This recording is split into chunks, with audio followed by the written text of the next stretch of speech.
together in New York, trying to get the message across that they want equality for lesbian gay rights.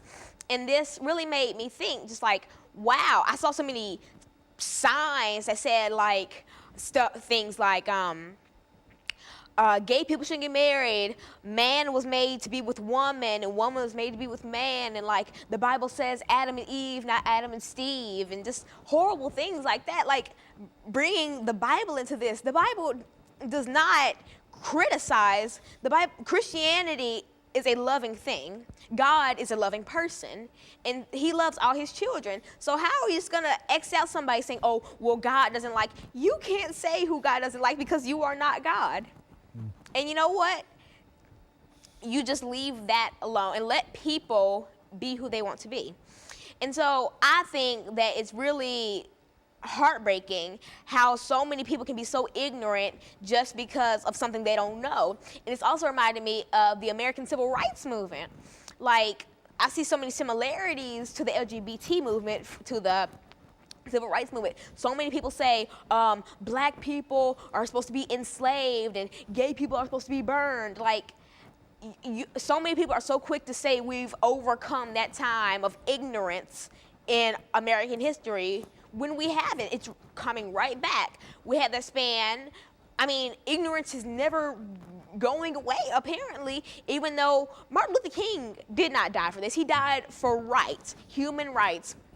And gay marriage should be a human right. I mean, marry who you want to. If you feel the need to marry a woman, you should be able to go to a courthouse and say, I want to marry Judy, and Judy wants to marry Sarah, and they should get married. Just like if Sarah wanted to marry Adam, and Adam wanted to marry Sarah, they could get married.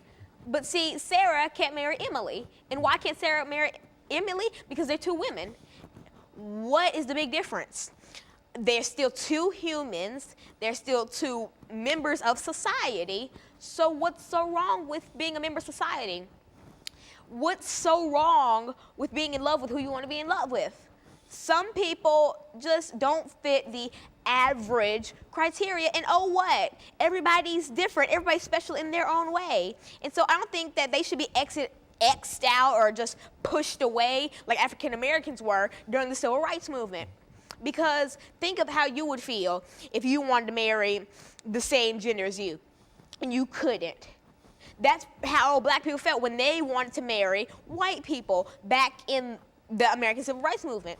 They couldn't. You know, I think there's an interesting item here that we'd like to sort of bring in, because I think you've mentioned the Stonewall riots, and you've also made some kind of comparison to the same riots in California at the time, the LA riots at the same time, and I think that most people don't understand. Well, why don't you talk about that? Because earlier I was thinking about it, and not that I'm really comparing the LA riots to the Stonewall riots, but they were both triggered by an event that shook up a community. The Rodney King beating shook up the African American community. The LA riots. Police raids shook up the gay community. Stonewall riots. It's ignorance shaking up people, making them do irrational things. Ignorance is the main component in this. What if Rodney King was never severely beaten? I'm not gonna say that there weren't that there wouldn't have been the LA riots, but Rodney King's beating inspired the LA riots. So there might not have been LA riots. That's just like me trying to say if Adolf Hitler was never born, there wouldn't have been a Holocaust. There could have been somebody other than Hitler who could have inspired a thing like the Holocaust. We'll never know. But still, if the police had never started to raid Stonewall and raid it, we might not have had the Stonewall riots. But then, without the Stonewall riots, we wouldn't have had that catalyst to push off the LGBT movement in America. But see, even without it, gay people probably would not have still been able to get married to this day, because as I was saying, this has been people have accepted this even before the 18th century. And so you really got to think about it.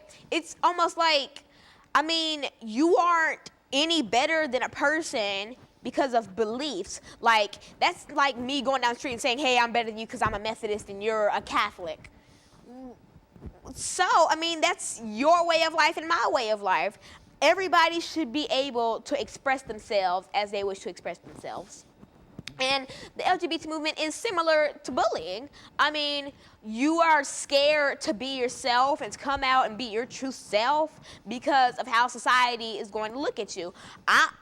I used to be scared to do so-and-so. I'd be scared to speak out in class or have elaborate answers to questions because I'd see my classmates just glare at me and say, wow, she's so-and-so and so-and-so.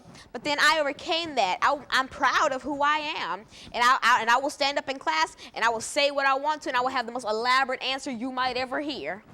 Okay, because I'm true to myself. And Alana, I think, and while you're dealing with all of these elaborate answers that you're giving us now, and we certainly appreciate that. What we're going to do, we're going to take this second commercial break, and then when we come back, I want you to get into other aspects of this movement and the impact that it is having. And we appreciate the information that we're receiving, and we'll be back with our audience following this very, very short commercial break.